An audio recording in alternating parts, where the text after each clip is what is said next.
శ్రీరామాయ నమః. శివాయ గురవే నమః. శ్రీరామతారక యోగపీఠం. మన పీఠం తరపున ఒక చక్కటి సులభమైన విద్యార్థులు, ఉద్యోగస్తులు, గృహస్థులు, వానప్రస్థులు, సన్యాసులు ఎవరైనా సరే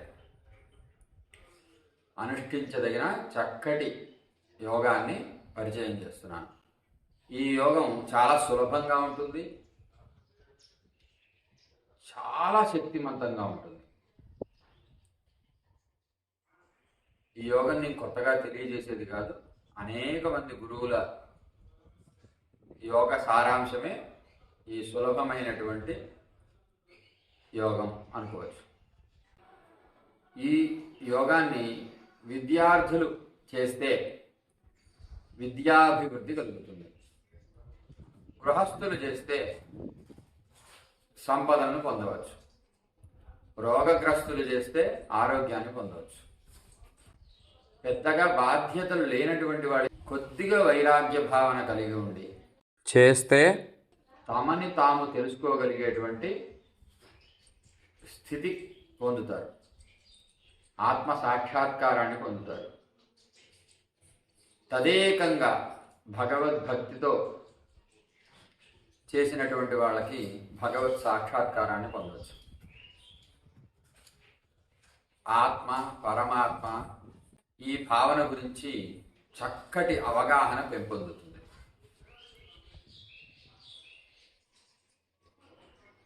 కుండలిని సాధన,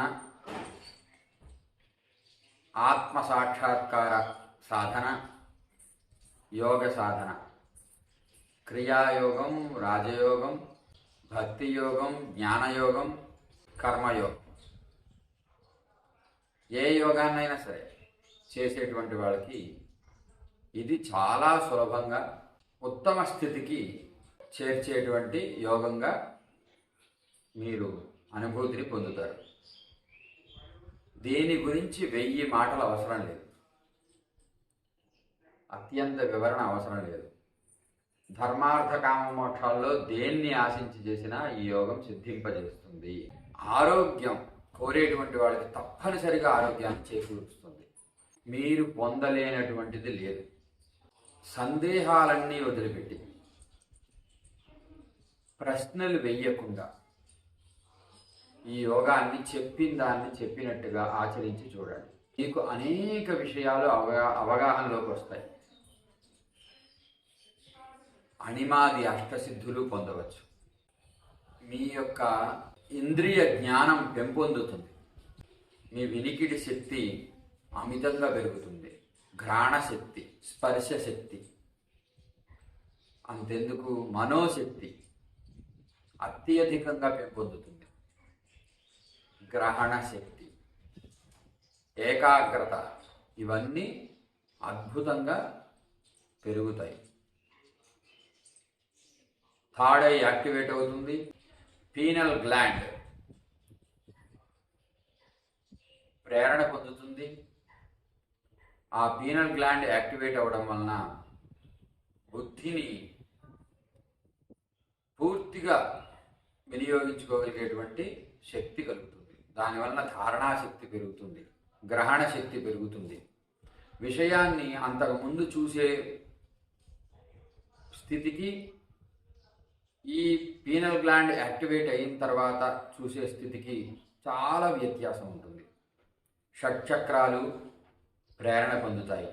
షట్చక్రాలలో ఎక్కడైనా ఆటంకాలు ఉంటే అవన్నీ తొలగిపోతాయి. అత్యంత ఉత్కృష్టమైనటువంటి ఫలితాన్ని ఇచ్చేది చాలా సులభమైంది. ఇప్పటికే చాలా వివరణ ఇచ్చేశాను, ఇక వివరణ అవసరం లేదు. ఎలా చేయాలో చెప్తాను. ఈ యోగాన్ని చేయాలంటే మీరు అత్యంత శ్రద్ధని, పూనికని పొంది ఉండాలి. మరో విషయం ఏది కూడా మిమ్మల్ని యోగం నుంచి దూరం చేసేదిగా ఉండకూడదు. ఎన్ని రోజులు అంటే కనీసం 21 రోజులు ఈ సాధన చేయాలి. చేయగలిగే వాళ్ళు 41 రోజులు పెట్టుకోవాలి. కనీసం 21 రోజులు ప్రతినిత్యం ఉదయాన్నే లేచి ఈ యోగానికి సాధన చేయాలి. ఈ 21 రోజులు సాత్విక ఆహారాన్ని తీసుకోవాలి. సాధ్యమైనంత వరకు సత్యాన్ని, శౌచాన్ని పాటించాలి. చక్కగా స్నానం చేసి ఉతికిన వస్త్రాలు ధరించి శుభ్రమైనటువంటి స్థానంలో కూర్చుని ఈ యోగాన్ని అనుష్ఠించాలి. ఈ యోగ సాధన ఎలా చేయాలి అంటే, ముందుగా ఆసనం ఎలా కూర్చోవాలి.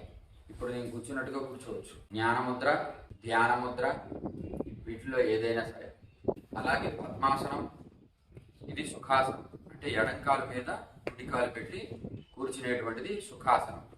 లేదా కుర్చీలో కూర్చునేటువంటి వాడు కుర్చీలో కూర్చోవచ్చు. కింద కూర్చోలేనటువంటి స్థితి ఉన్నవాళ్ళు ఏమాత్రం అవకాశం ఉన్నా కింద కూర్చోవడానికి ప్రయత్నించాలి.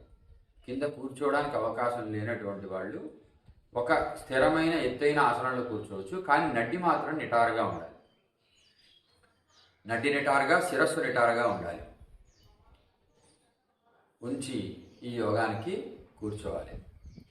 ప్రశాంతమైనటువంటి సమయంలో కూర్చుంటే ఏ అలజడి, ఇంట్లో వ్యక్తులు లేవకుండా ఉండి, లేకపోతే ఇతర వాతావరణ పరిస్థితులు మనల్ని ఈ యోగ సాధన సమయంలో ఇబ్బంది పెట్టకుండా ఉండేటువంటి ప్రదేశంలో కూర్చోవాలి. ఇంట్లో దీపం వెలిగించి ఆ దీపపు సన్నిధిలో కూర్చోవచ్చు. కూర్చునేటువంటి ప్రదేశం కాస్త శుభ్రంగా ఉండాలి, ప్రశాంతంగా ఉండాలి. రాణగుణ ధ్వనుల మధ్యలో కాకుండా ప్రశాంతమైనటువంటి ప్రదేశంలో చేయాలి. ఇక ఈ యోగంలో ముఖ్యంగా 3 విషయాలు ఉంటాయి. ఒకటి, ప్రాణాయామం ద్వారా నాడీ శుద్ధి చేసుకోవడం. 2, మంత్ర జపం ద్వారా మనశుద్ధి, సంచిత పాపకర్మల నుంచి విముక్తి, పూర్వజన్మ నుంచి పొందిన శాపాలు, గ్రహ దోషాల నుంచి విముక్తి. ఇక ధ్యానం ద్వారా యోగ సిద్ధి, క్రమక్రమంగా సమాధి స్థితి, ఇవన్నీ పొందవచ్చు. ప్రాణాయామము, మంత్రజపము, ధ్యానము, ఈ 3 చాలా ముఖ్యమైనవి. ప్రతిరోజు మనసులో దేవతల్ని, గురువుల్ని, తల్లిదండ్రుల్ని నమస్కరించాలి. ఇష్టదైవాన్ని గురువుగా భావన చేయవచ్చు. మీకు సాధనా విధానం తెలిసి దాంట్లో చక్కగా ప్రతినిత్యం అంతరాయం లేకుండా సాధన చేయగలుగుతూ ఉంటే అది మీకు మీరే గురువు అవుతారు. సందేహాలు వదిలిపెట్టండి. ఎవరిని గురువుగా స్వీకరించాలి, వీరిని గురువుగా స్వీకరించచ్చా వద్దా, ఇవి కాదు. యోగాన్ని నమ్మండి, యోగ సాధనని నమ్మండి. మిగతా విషయాలన్నీ వదిలేసేయండి. ఇక ముందరగా నాడీ శుద్ధి ప్రాణాయామాన్ని చేయాలి. అది ఎట్లా చేయాలి? నాడీ శుద్ధి కొరకు ఎడం ముక్కుతో గాలి పీల్చి కుడి ముక్కుతో వదలాలి, కుడి ముక్కుతో గాలి పీల్చి ఎడం ముక్కుతో వదలాలి. దాన్ని ఒక సైకిల్ అంటారు. అటువంటి సైకిల్స్ 12 చేయండి. ద్వాదశాదిత్యులు కదా, ఆ సూర్య కిరణ స్పర్శ మనకి కలగాలి, మనకు ఆత్మసాక్షాత్కారం కలగాలి అంటే ముందరగా ఈ అనులోమ విలోమ ప్రాణాయామం ద్వారా మన శరీరంలో ఉండేటువంటి 72,000 నాడులని శుభ్రపరచుకోవాలి. నాడుల్లో ఆటంకాలు ఉంటే ఈ మనలో ఉన్నటువంటి శక్తి ప్రసారం జరగడంలో ఆటంకాలు ఏర్పడతాయి. కొద్దిగా అక్కడక్కడ పెయిన్ వస్తున్నట్టుగా ఉండొచ్చు. ఏదో నాడుల్లో ఏదో అడ్డుపడడం వల్ల నొప్పిగా అనిపించవచ్చు. అది తీవ్రమైన నొప్పి రాదండి, కొద్దిగా పెయిన్ వస్తుంది. అది కూడా నాడీ శుద్ధి చేస్తూ చేస్తూ ఉంటే మీకు దాని నుంచి విముక్తి కలుగుతుంది. ఆ పెయిన్ అనేది పోయి చక్కగా శక్తి ప్రసారం జరుగుతూ ఉంటుంది. మన శరీరంలో కూడా ఎలక్ట్రిసిటీ ఉంది. ఆ ఎలక్ట్రిసిటీ శరీరం అంతా వ్యాపిస్తూ ఉండడం మీరు అనుభూతి చెందుతారు. అది చెందాలంటే ముందుగా ఈ అనులోమ విలోమ ప్రాణాయామాన్ని చేయాలి. నేను ఒక 3 సార్లు చేసి చూపిస్తాను. ముందరగా శరీరంలో ఉన్నటువంటి లోపల ఉన్నటువంటి గాలిని బయటికి వదిలిపెట్టాలి అని వదిలి, తర్వాత ఈ ముద్రలో ఈ చూపుడు వేలు, ఉంగరం వేలు చూపుడు వేలు మధ్య వేలు మడిచి బొటన వేలుతోనేమో కుడి ముక్కు రంధ్రాన్ని, ఉంగరం వేలుతోనేమో ఎడమ ముక్కు రంధ్రాన్ని మూయడానికి ఉపయోగించుకోవాలి. ముందుగా ఎడమ ముక్కు రంధ్రం గుండా గాలిని పీల్చి కుడి ముక్కు రంధ్రం గుండా వదిలిపెట్టండి. మళ్ళీ కుడి ముక్కు రంధ్రం ద్వారా గాలిని పీల్చి ఎడమ ముక్కు రంధ్రం గుండా వదిలిపెట్టండి. మళ్ళీ ఎడమ నాసిక ద్వారా గాలిని పీల్చి కుడి నాసికా రంధ్రం గుండా వదిలిపెట్టండి. మళ్ళీ కుడివైపు నుంచి గాలిని పీల్చి ఎడమ వైపు నుంచి వదిలిపెట్టండి. మళ్ళీ ఎడమ వైపు నుంచి గాలిని పీల్చి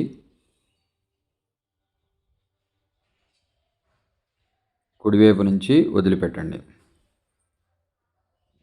మళ్ళీ కుడివైపు నుంచి గాలిని నిదానంగా లోతుగా పీల్చుకుని ఎడమ ముక్కు ద్వారా వదిలిపెట్టండి.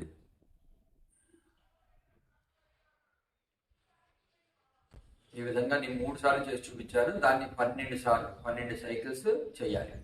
అలా చేయడం ద్వారా రోజుకి పొద్దున్న సాయంత్రం ఇలా 12 సైకిల్స్ చేస్తూ ఉంటే ఒక 4-5 రోజుల్లో మీకు నాడుల్లో ఉన్నటువంటి అవాంతరాలు తొలగిపోతాయి. అవునా అండి, నిజమా? ఇది సత్యమేనా? తొలుగుతుందా? నమ్మండి. ప్రశ్న వద్దు. ప్రశ్న వేసేవాళ్ళకి, సందేహ మనస్కులకి ఈ యోగంలో సిద్ధి కలగదు. గురువును కూడా నమ్మగలిగి ఉండాలి, శరణాగతి పొంది ఉండాలి. మీకు కష్టమైన భావన లేదా కష్టమైనటువంటి ఆటంకం కలిగినప్పుడు మీరు దాని నుంచి బయటపడాలంటే బలంగా మీ ఇష్టదైవాన్ని కానీ మీ గురువుని కానీ స్మరించాలి. స్మరిస్తేనే ఈ యోగంలో సిద్ధి కలుగుతుంది, ముందరకు వెళ్ళగలిగే శక్తి కలుగుతుంది. ఈ మాట గుర్తుపెట్టుకోండి. ఇక ప్రాణాయామం చేసేటప్పుడు మనస్సు ప్రశాంతంగా ఉండాలి. శరీరం కూడా లోపల ఆహారం భుజించిన తర్వాత చేయడం మంచిది కాదు. శరీరం తేలిగ్గా ఉండాలంటే పొద్దున్నే కాలకృత్యాలన్నీ తీర్చుకుని స్నానం చేసిన తర్వాత ప్రశాంతంగా ఉన్నటువంటి వాతావరణ సమయంలో ఈ ప్రాణాయామం చేస్తూ, ఈ ప్రాణాయామం ద్వారా విశ్వంలో ఉన్నటువంటి చైతన్య శక్తి అంతా మనలోకి వస్తున్నట్టుగాను, అలాగే గాలిని వదిలిపెట్టేటప్పుడు మనలో ఉన్నటువంటి చెడు శక్తి అంతా బయటికి వెళ్తున్నట్టుగాను భావన చేయాలి. అది రోగాన్ని కలిగించే చెడు శక్తి కావచ్చు, మనసులో చెడు భావాలను కలిగించేటువంటి శక్తి కావచ్చు, ఏదైనా అది బయటికి వెళ్ళిపోతున్నట్టుగా భావన చేయాలి. గాలి వదిలినప్పుడు ఎంతో ప్రశాంతతను పొందగలగాలి. లోపల నుంచి చెడు బయటికి వెళ్ళిపోవడం ద్వారా ఆనందం కలగాలి. గాలి పీల్చినప్పుడు ప్రకృతితో మమేకం అవుతూ ప్రకృతిలో ఉన్నటువంటి కళ్ళు మూసుకుని చేయాలి ఈ ప్రాణాయామాన్ని. ప్రకృతిలో ఉన్నటువంటి గాలి, వెలుతురు ఇవన్నీ మీ శరీరాన్ని తాకుతున్నట్టుగాను భావన చేయాలి. సాధ్యమైనంత వరకు ఈ యోగంలో ఏం చేయాలో తెలియనప్పుడు భ్రూమధ్యంలో మీ దృష్టిని కేంద్రీకరించి ఉండాలి. భ్రూమధ్యం అంటే 2 కళ్ళకు మధ్యలో బొట్టు పెట్టుకునేటువంటి స్థానం. ఆ భ్రూమధ్యంలో మీ దృష్టిని కేంద్రీకరించి ఉంచాలి. నడ్డి మాత్రం ఈ ప్రాణాయామం చేసే సందర్భంలోనూ, జపం చేసే సందర్భంలోనూ, ధ్యానం చేసే సందర్భంలోనూ నిటారుగానే ఉంచాలి. ఎట్టి పరిస్థితుల్లో నడ్డిని వంచకూడదు. వంచితే మీకు యోగ స్థితి కలగదు, అనుభూతులు కలగవు. ఇక రెండవది మంత్రజపం. ఏ మంత్రజపం చేయాలి? మీరు దేవతని ఎంచుకోకపోవడం వలన, మంత్రాన్ని ఎంచుకోకపోవడం వలన మీకు ఏకాగ్రత కుదరడం లేదు. ఒకటే దేవతని పట్టుకోకపోవడం వలన మీరు దేవతా దర్శనాన్ని పొందలేకపోతున్నారు. పూర్తి శరణాగతి పొందాలి. నేను రామ మంత్రాన్ని ప్రతిపాదిస్తున్నాను. రాముడు అంటే ధర్మం. ఆ ధర్మానికి అత్యంత శక్తిమంతుడైన హనుమంతుడు కూడా తలవంచి తీరుతాడు. ఆ హనుమంతుడు ధర్మస్వరూపుడైనటువంటి ఆ శ్రీరామచంద్రుడికి సేవ చేశాడు. ఆ విధంగానే ప్రకృతి శక్తులన్నీ కూడా ఎవరైతే ధర్మాన్ని అనుష్ఠిస్తారో వారికి సేవ చేస్తాయి. కాబట్టి రాముడంటే ధర్మం. భర్తగా నేను చేయవలసిన ధర్మం, పురోహితుడిగా నేను చేయవలసిన ధర్మం, ఒక యోగ సాధకుడిగా నేను చేయవలసిన ధర్మం, గురువుగా నేను చేయవలసిన ధర్మం, శిష్యుడిగా నేను చేయవలసిన ధర్మం, ఇవన్నీ విడివిడిగా నేను అవగాహన పొందుతూ ఉంటాను. వాటిని ఆచరించేందుకు ప్రయత్నం చేస్తూ ఉంటాను. నేను ధర్మాన్ని అనుష్ఠిస్తున్నాను అంటే రాముణ్ణి ఉపాసన చేస్తున్నట్టుగా భావన. మీరు కూడా అంతే. ఒక మానవుడిగా ఎలా ఉండాలి, భర్తగా, భార్యగా, కొడుకుగా, కూతురుగా ఎలా ఉండాలి అనేది తెలుసుకోవాలంటే రాముడిని ఉపాసన చేయాలి. శ్రీరామ శ్రీరామ శ్రీరామ అనేటువంటి మంత్రాన్ని ఉపాసన చేయండి. సీతారాముల యొక్క పట్టాభిషేక చిత్రపటాన్ని మనసులో ధ్యానం చేయండి. అదే చిత్రాన్ని తదేకంగా ధ్యానం చేస్తూ 108 సార్లు మంత్రజపం చేయండి. గోత్రం చెప్పుకోవాలా? గోత్రం అక్కర్లేదా? సంకల్పం చెప్పుకోవాలా? అక్కర్లేదా? సంకల్పం చెప్పుకోవాలి.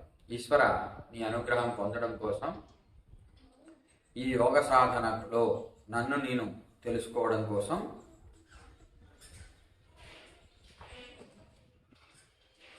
చక్కటి యోగ నిష్ఠ కలగడం కోసం నేను ఈ జపం చేస్తున్నాను.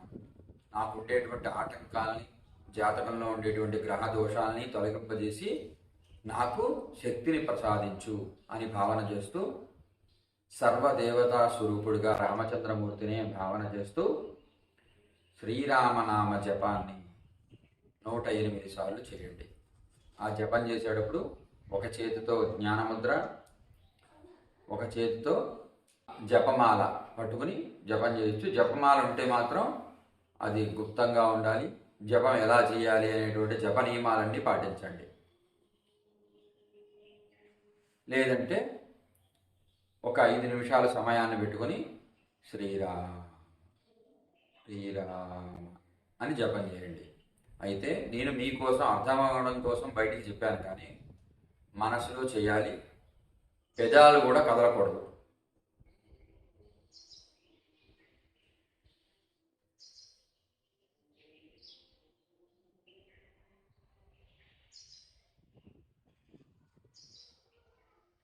ఈ విధంగా మనస్సులో మీరు శరీరం కదలకూడదు, పెదాలు కదలకూడదు, నాలుక, కళ్ళు, ముక్కు, చెవులు, కనుగుడ్లు, కళ్ళు మూసినా కూడా కనుగుడ్లు కూడా కదలకూడదు.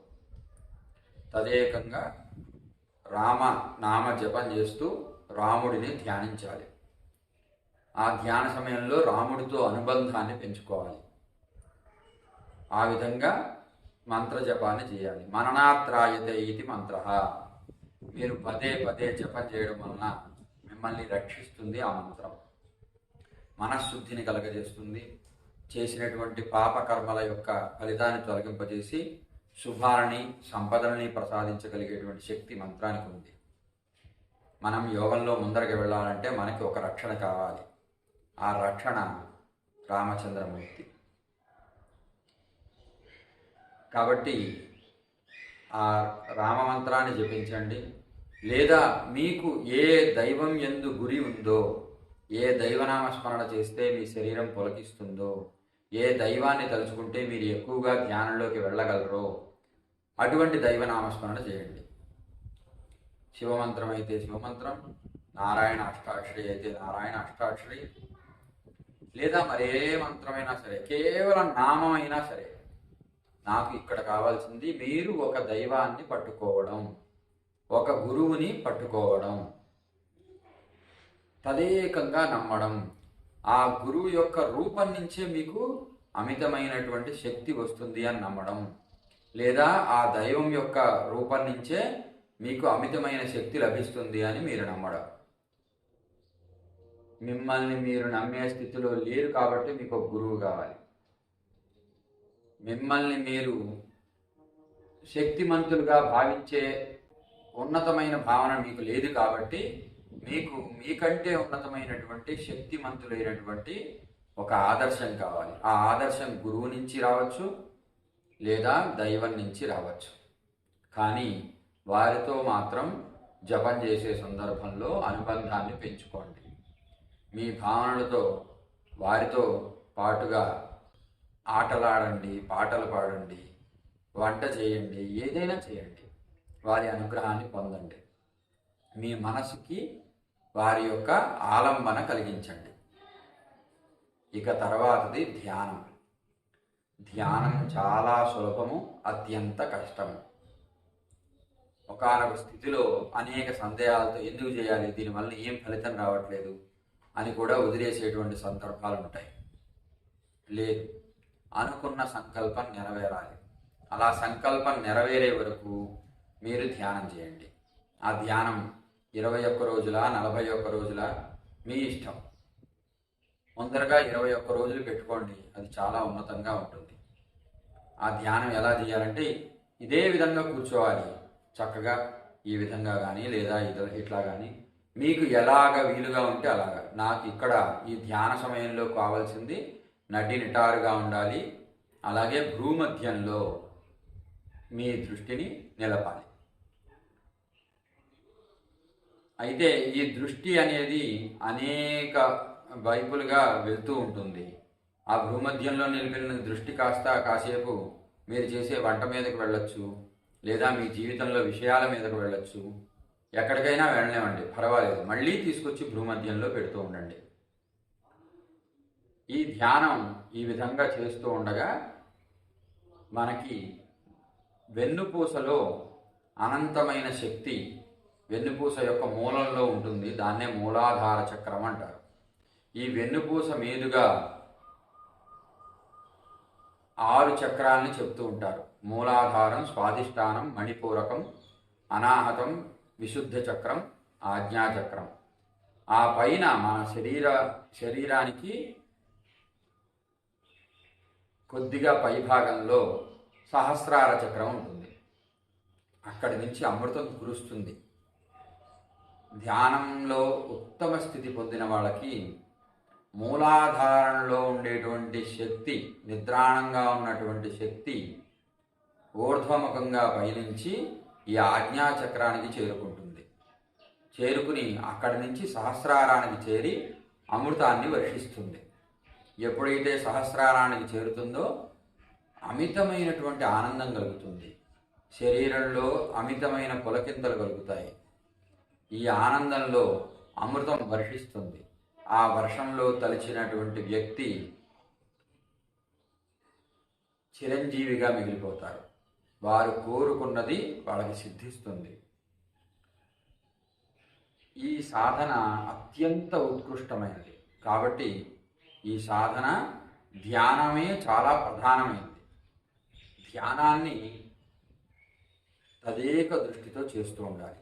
ఒక విషయంపై ఏకాగ్రంగా ఉండడమే ధ్యానం. ఆత్మకి పరమాత్మతో సంయోగం కలగడమే యోగం. కాబట్టి మూలాధారంలో ఉన్నటువంటి ప్రాణశక్తిని తీసుకొచ్చి ఆజ్ఞాచక్రంలో ఉన్నటువంటి సదాశివుడితో ఈ శక్తి సంయోగం కలగాలి. శివపార్వతుల కలయికే కుండలిని ఉత్థానం, కుండలిని జాగృతి. ఆ జాగృతి కలిగిన తర్వాత కూడా మీరు నిత్యం ధ్యానం చేస్తూ ఉంటే అమితమైనటువంటి శక్తులు మనలో చేకూరుతాయి. ధ్యానం చేసే సందర్భంలో మౌనంగా ఉండండి. కళ్ళు మూసుకునే ఉండాలి. నడ్డి నిటారుగా ఉండాలి. శిరస్సు నిటారుగా ఉండాలి. శక్తి మూలాధారం నుంచి ఊర్ధ్వముఖంగా పయనిస్తూ మీ ఆజ్ఞాచక్రానికి చేరుతున్నట్టుగా మధ్య మధ్యలో భావన చేయాలి. మౌనంగా ఉండి లోపల జరిగేటువంటి సంకల్పాలు, వికల్పాలు వీటిని గమనిస్తూ ఉండాలి. అలాగే మధ్య మధ్యలో ఆజ్ఞాచక్రాన్ని స్మరణ చేస్తూ శ్రీరామ శ్రీరామ అని మీకు కలిగేటువంటి ఆటంకాలన్నీ తొలగి మీరు అమితమైనటువంటి ఆనందాన్ని పొందాలని, ఈ శక్తిపాతం మీలో కలగాలని భావన చేయండి. ఇది చాలా సులభమైనటువంటి శక్తిపాత మార్గం. ఇది ఏ విధంగానూ అపాయం కాదు. ఇంకా మిగతా అనేక పద్ధతులు ఉన్నాయి. అవన్నీ చాలా ప్రమాదకరంగా ఉంటాయి. కానీ ఇది భక్తిపూర్వకంగా ఉండేటువంటి సహనంతోనూ ఓపికతోనూ సౌమ్యంగా చేసేటువంటి ఈ శక్తిపాతం మీకు అమితమైన ఆనందాన్ని కలిగిస్తుంది. మీలో ఉన్నటువంటి అనేక సందేహాల్ని తొలగింపజేస్తుంది. కాబట్టి ఇటువంటి ధ్యానం చేయండి. ధ్యానంలో ఒకటే మౌనంగా ఉండడం, పావు గంట నుంచి అరగంటకి మీ ధ్యాన శక్తిని పెంచుకోవడం, క్రమక్రమంగా అరగంట నుంచి గంటకి రావగలగడం. ఆ విధంగా గంట ధ్యానంలో రోజు 21 రోజులు ఆ విధంగా ధ్యానం చేయడం. కొద్దిగా మగత నిద్రలోకి వెళ్ళొచ్చు. అది నిద్ర కాదు, బయట విషయాలు తెలుస్తూనే ఉంటాయి. అప్పుడప్పుడు మీ ఆత్మలోకి మీ ప్రయాణం సాగుతుంది. పాంచభౌతికమైనటువంటి దేహం. అలాగే మనకి 5 శరీరాలు ఉంటాయి. ఒకటి అన్నమయ, రెండో శరీరం ప్రాణమయ శరీరం, మూడో శరీరం మనోమయ శరీరం, నాలుగవది జ్ఞానమయ శరీరం, ఐదవది ఆనందమయ శరీరం. ఈ శరీరాలకు అవతల ఆత్మ ప్రకాశిస్తూ ఉంటుంది. అటువంటి ఆత్మ సాక్షాత్కారం పొందాలంటే ఈ శరీరాలన్నీ ఒకదానిలో ఒకటి ఐక్యం అవ్వాలి. మీ మనస్సు ఆత్మ సాక్షాత్కార దిశగా ప్రయాణించాలంటే చిత్తవృత్తి నిరోధం జరగాలి. ఆ చిత్తవృత్తులు మనసులో కలిగేటువంటి సంకల్పాలు, వికల్పాలు, వీటిలన్నిటికీ అతీతంగా తదేకంగా ధ్యానం చేయగలిగే శక్తి మీకు కలిగినప్పుడు ఆత్మసాక్షాత్కారం అనేది కలుగుతుంది. అలా పావు గంట నుంచి అరగంట, అరగంట నుంచి గంట కూర్చోగలిగేటువంటి శక్తిని పెంపొందించుకోండి. ఏమీ చేయొద్దు. మీకు ఎటువంటి అనుభూతులు కలగకపోయినా పర్వాలేదు, అసలు కలగకుండా ఉండవు. అనుభూతి కలుగుతూనే ఉంటుంది. మీరు చేయవలసిందల్లా కళ్ళు మూసుకుని ఉండడం, లోపల జరిగేటువంటి విషయాల్ని గమనిస్తూ ఉండడం. శరీరం లోపల, మనస్సు లోపల కలిగేటువంటి వాటిని, మార్పులను గమనిస్తూ ఉండడం.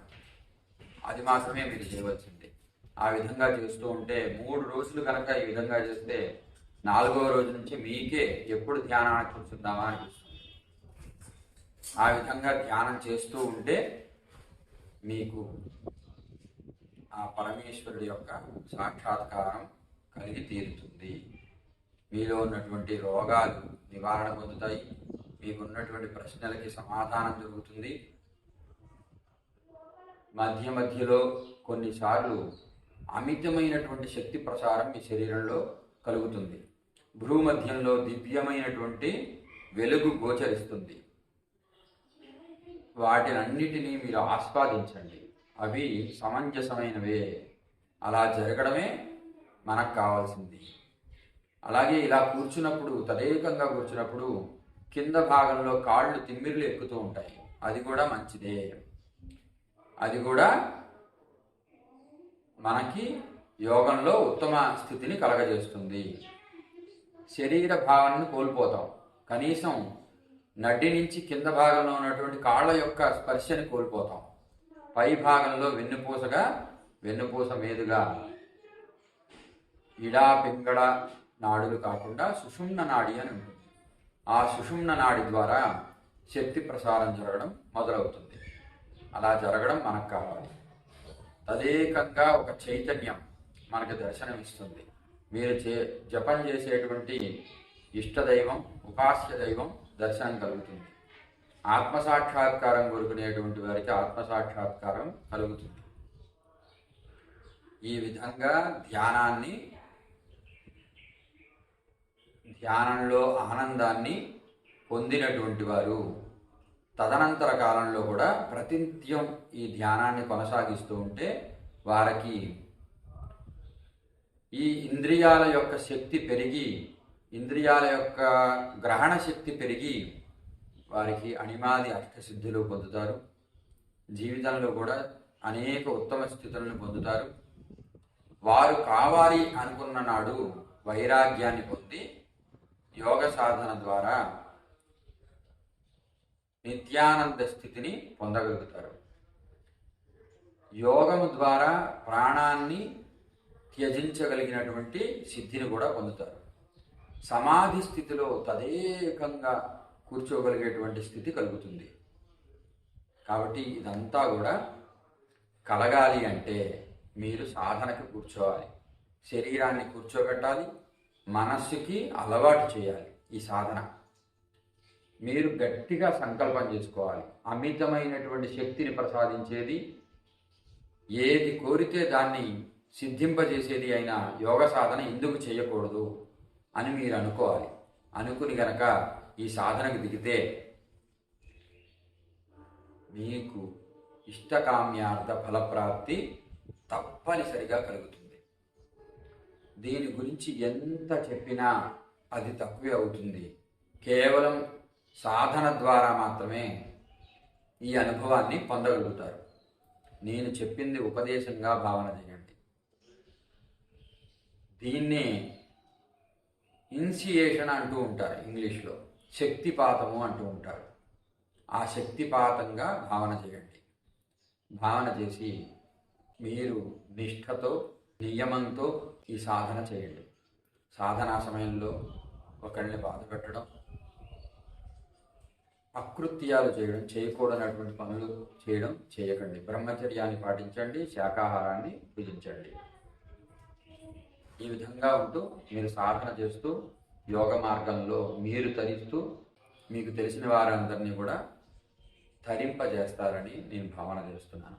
మీకు కలిగేటువంటి సందేహాలు ఉంటే నాకు వాట్సాప్ ద్వారా మెసేజ్ మాత్రమే చేయండి, కాల్స్ చేయవద్దు. నా వ్యక్తిగత జీవితంలో జాతకాలని, పురోహితమని వాటిల్లో పడి వాటి మధ్యలో కూడా నేను కూడా సాధన చేస్తూ సాధనాపరుడుగా ఉంటూ ఉన్నాను. కాబట్టి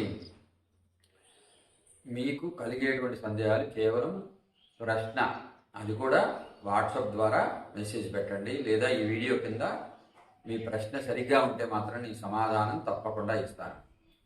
1000 ప్రశ్నలకు ఒకటే సమాధానం, సాధన సాధన సాధన. జై శ్రీరామ్.